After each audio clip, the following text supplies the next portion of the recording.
I am Ruby Wake. Today I want to discuss what an enhanced life estate deed, also known as a ladybird deed, is.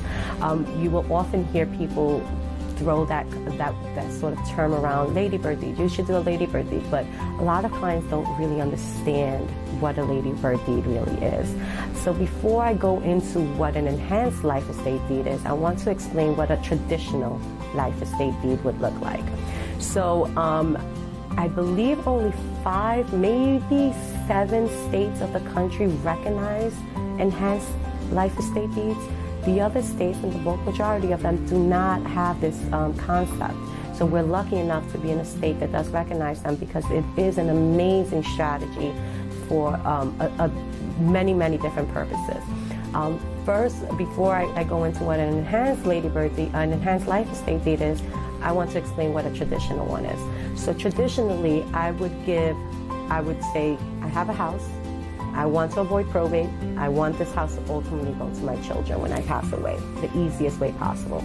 So what we would do in other states is we would say, okay, you can do a life estate deed. You can give your house to your children, but you are going to retain the right to live in the house for the rest of your life.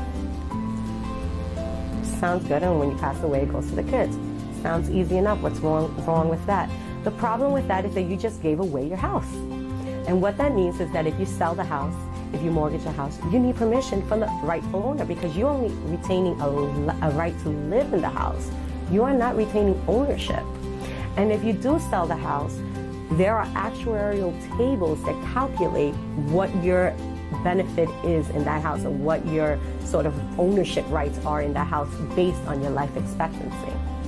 And so you are basically going to be splitting the proceeds from the sale of that house with your children. A lot of clients don't like that idea.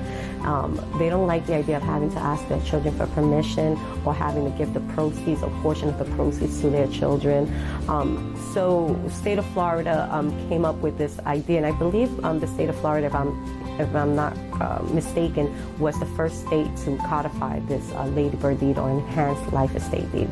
So what we're saying with a ladybird deed is, I'm going to keep my house, but when I die, you can have it. And what that means is that you're essentially naming your children as beneficiary of the house. The nice part about that is that, 1, you're avoiding probate.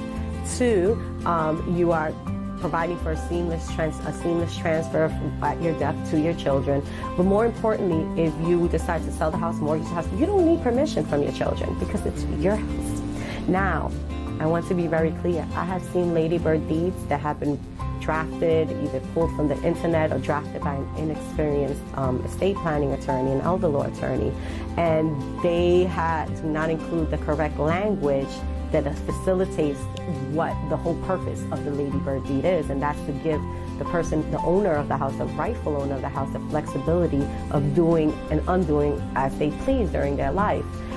So it's really important that if you are considering a ladybird deed or an enhanced life estate deed, same thing, that you consult with an experienced elder law and estate planning attorney who can draft it properly to ensure that your needs and your rights are still sort of kept intact, while benefiting the ultimate beneficiary of that property.